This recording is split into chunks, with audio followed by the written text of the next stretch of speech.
भ्रष्टाचार के खिलाफ ऐसी कार्रवाई हो रही है कि आप सुनकर सन्न रह जाएंगे। प्रफुल्ल पटेल, सुप्रीम कोर्ट के आदेश के बाद उन पर केस दर्ज हुआ था। केस दर्ज था तब हुआ था जब वो इस देश के उड्डयन मंत्री थे, मतलब जहाज़ों के मालिक मंत्रालय संभाल रहे थे। अब वो पहले शिवसेना के नेता थे, माफ़ कीजिएगा, पहले एनसीपी के नेता थे, शरद पवार गुट के, अभी भी एनसीपी के नेता है, लेकिन अब वो शरद पवार के भतीजे अजीत पवार गुट के हैं, बीजेपी के गठबंधन में हैं। उन पर से केस सीबीआई ने बंद कर दिया है। तो जब आप पब्लिक से बात करेंगे तो लोग कह रहे हैं कि तमाम वैसे आरोपी, चाहे अजीत पवार हों उसका क्या हुआ, प्रफुल्ल पटेल हों उसका क्या हुआ। ये भी बड़ी खबर है। अरविंद केजरीवाल ने आज खुद कोर्ट में कहा कि जो सरकारी गवाह बनाए जा रहे हैं उन्होंने 50-50 करोड़ का बीजेपी को चंदा दिया है, तो उनकी गवाही पर क्यों भरोसा। मेरे खिलाफ जिन लोगों को गवाही के आधार पर गिरफ्तार किया गया है उनके गवाही पर तो एक जेब कतरा भी गिरफ्तार ना हो।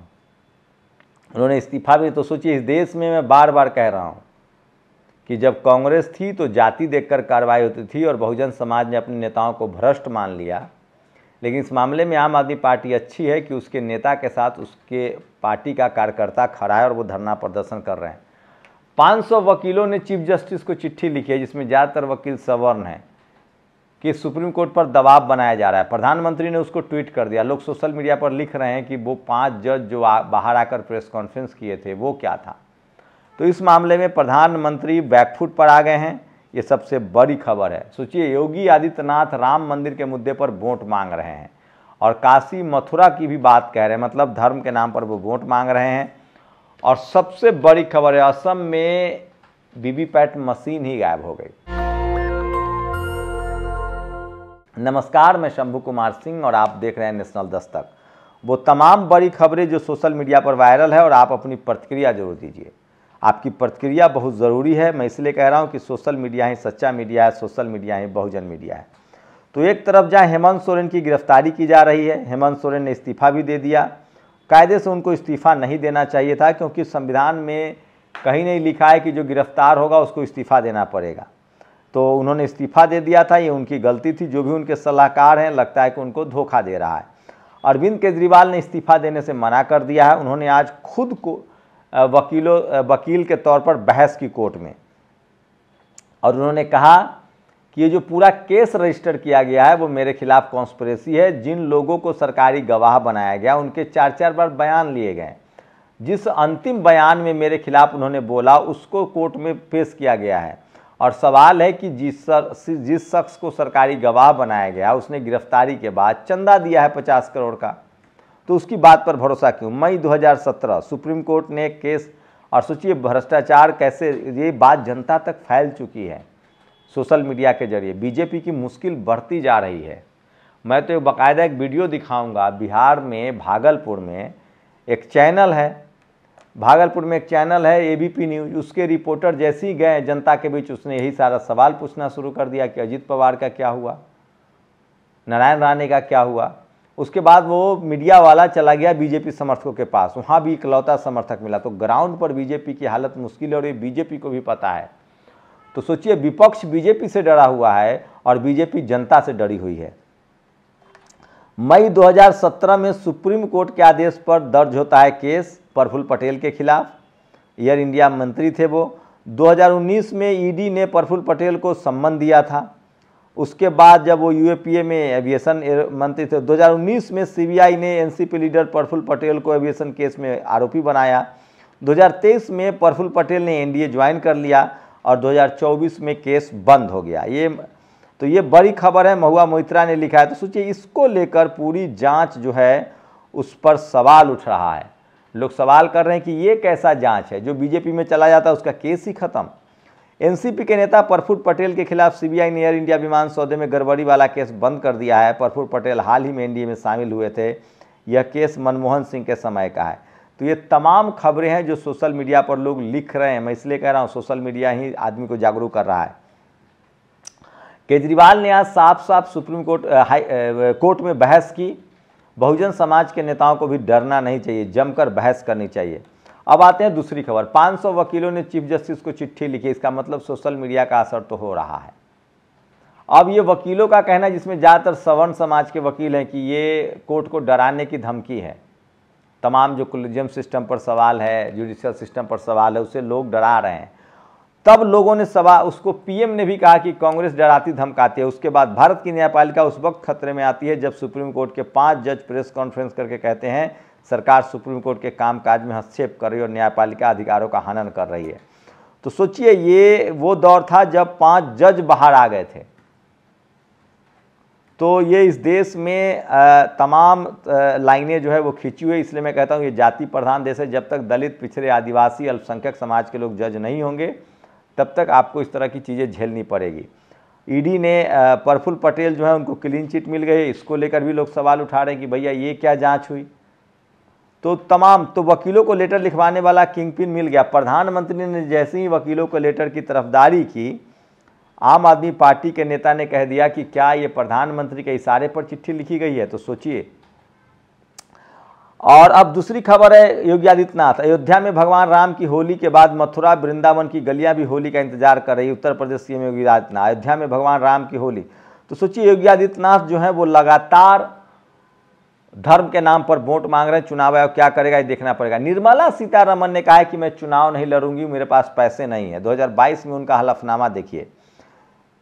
1,70,00,000 का घर है, 17 लाख रुपए जमीन है, 20 लाख के गहने हैं, 35 लाख बैंक में है, 6 लाख का म्यूचुअल फंड है। दरअसल निर्मला सीतारमण को तमिलनाडु या आंध्र प्रदेश से लड़ना था। उन्होंने कहा कि मेरा जाति कॉम्बिनेशन नहीं बैठ रहा। दोस्तों, इस देश में बहुजन समाज अगर एकजुट हो जाए तो सवर्ण समाज के लोग वार्ड काउंसलर भी नहीं बन पाएंगे। निर्मला सीतारमण ब्राह्मण समाज से हैं और इसीलिए मैं कह रहा हूँ कि इस देश में सबसे ज़्यादा जाति के अंदर, पूरे देश में अब सोशल इक्वेशन पर चुनाव हो रहा है। और जिन समाज को SC ST OBC को शोषित, वंचित रखा गया है, प्रताड़ित रखा गया है, वो राजनीतिक रूप से अब सजग हो रहे हैं और इसीलिए अब वो अपने नेताओं को चुन रहे हैं। बिहार के वैशाली सीट पर 75 सालों से किसी गैर सवर्ण को टिकट नहीं मिला है। वहाँ भी इस बार कोई भी पार्टी अगर टिकट देती है किसी सवर्ण को तो शायद ही वो चुनाव जीत पाए। तो ये समझदारी एक बहुजन समाज में, जो शोषित वंचित समाज है, उसमें तेजी से आई है और हो सकता है कि इस समझदारी का असर भी पड़े और बिल्कुल आप चुनाव में अब बहुजन समाज के लोगों को एकजुटता जो है वो लगातार बन रही। तो ये सबसे बड़ी खबर है। तो सोचिए, राम मंदिर पर भी वोट मांगे जा रहे हैं। चुनाव आयोग ने कहा था कि जाति पर और राम मंदिर पर वोट नहीं मांग सकते हैं। तो ये बड़ी खबर है और सोशल मीडिया पर लगातार वायरल है। इसलिए मैं कह रहा हूँ कि सोशल मीडिया ही सच्चा मीडिया है, सोशल मीडिया ही बहुजन मीडिया है।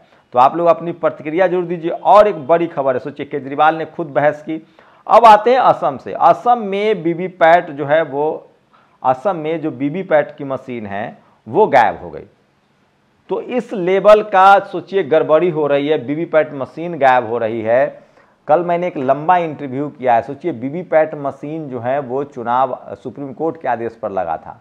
काउंटिंग बाकायदा वीवीपैट की होनी चाहिए, लेकिन सुप्रीम कोर्ट में चुनाव आयोग का कहना है कि वीवीपैट से काउंटिंग करेंगे तो 4 दिन एक्स्ट्रा समय लगेगा। सोचिए आप, 19 अप्रैल को पहले दौर की वोटिंग है, गिनती 4 जून को होगी। जनता 2 महीने तक इंतजार कर सकती है, पौने 2 महीने तक वोट डालकर। जो लोग 100 सीटों पर 19 अप्रैल को वोट करेंगे वो 4 जून तक इंतजार करेंगे, लेकिन 4 दिन वोटिंग काउंटिंग के लिए इंतजार नहीं किया जा सकता है। तो इस देश में डेमोक्रेसी का मजाक बन रहा है। और लेकिन सवाल है कि लोग बोल नहीं रहे हैं और नहीं बोलेंगे तो बोलने वाले की बारी पहले आ सकती है, न बोलने के वाले की बारी भी बाद में आएगी। इसलिए मैं कह रहा हूँ कि जलालत की ज़िंदगी से अच्छा है कि सम्मान की ज़िंदगी जाए। और गोविंद, सोचिए, कांग्रेस के तो ऐसे ऐसे पाप हैं भाई साहब।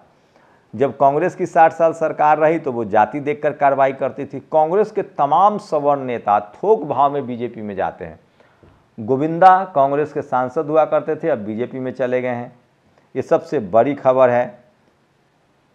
और लोकसभा चुनाव 2024 बीच चुनाव, अरविंद केजरीवाल की गिरफ्तारी से क्यों बढ़ी है बीजेपी का मुश्किल। सोचिए, अरविंद केजरीवाल की गिरफ्तारी से बीजेपी को नुकसान होता दिख रहा है और कम से कम गुजरात, मध्य प्रदेश, गुजरात और हरियाणा, दिल्ली में उनके कार्यकर्ता जो है वो एकजुट हो रहे हैं। तो आपकी क्या प्रतिक्रिया है? क्या हेमंत सोरेन की गिरफ्तारी से या अरविंद केजरीवाल की गिरफ्तारी से बीजेपी को फायदा हो रहा है या नुकसान हो रहा है? ये सबसे बड़ी खबर है जो आज सोशल मीडिया पर पूछा जा रहा है।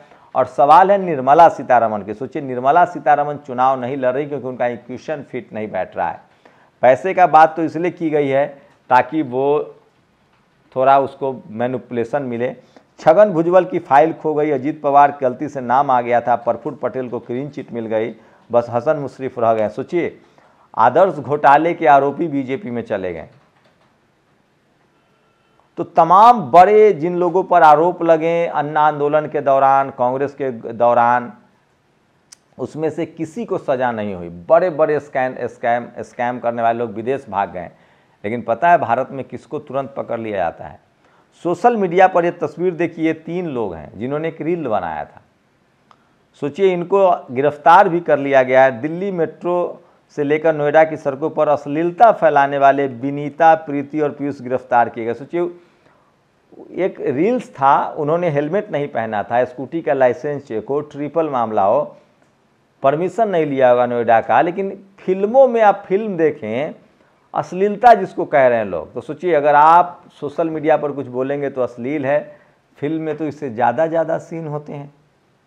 तो सोचिए, उन लोगों पर आईपीसी की सेक्शन 279, 290, 294, 336, 337 में एफआईआर दर्ज। इनके स्कूटर पर पहले 80 करोड़ का चालान कट गया है। तो सावधानी बरतें रील्स बना रहे हैं तो, क्योंकि गरीबों के साथ कानून बहुत सख्त व्यवहार करता है। इस देश में प्रफुल्ल पटेल हैं आप तो केस बंद हो जाएगा। आप अरबों खरबे के घोटाले करें तो आपको क्लीन चिट मिल जाएगी। लेकिन अगर आपने मेट्रो में रील बना दिया, सोचिए सोशल मीडिया पर क्या क्या गालियां नहीं दी जाती है। मुझे नहीं लगता कि ये 2 लड़कियां जिन्होंने वीडियो बनाया है वो कोई अश्लीलता, वो गाना गा रही थी। हाँ, मेट्रो में परमिशन है कि नहीं है, ऐसे हजारों रील्स बनाते हैं। रोक लगे तो सब पर लगे, कार्रवाई हो तो सब पर हो। क्या जो भजन गाएगा मेट्रो में उस पर कार्रवाई नहीं होगी? एक फिल्मी गीत पर, वो तो फिल्म का गीत है, अश्लील कैसे हो गया? क्या वो गीत जो है फिल्म का गीत है, वो पाबंदी है, बैन है? तो गरीब के लिए कुछ भी अश्लील हो सकता है, कुछ भी हो सकता है उसके पास। तो इन तीनों लोगों को जुर्माना डाल दिया गया है, इन पर 80,000 का चालान कट चुका है। अब तो इनको गिरफ्तार भी, विनीता, प्रीति और पीयूष जो है वो गिरफ्तार हो गए हैं। तो ये सब सवाल पैदा होता है कि सोचिए पुलिस कितनी तेज़ी से काम कर रही है। और सवाल है कि अगर ये उन्होंने कोई नियम तोड़ा है तो उस पर कार्रवाई हो। लेकिन अश्लीलता कैसे कह सकते हैं आप? तो वो फिल्म का गाना है, क्या वो गाना बैन है भारत में?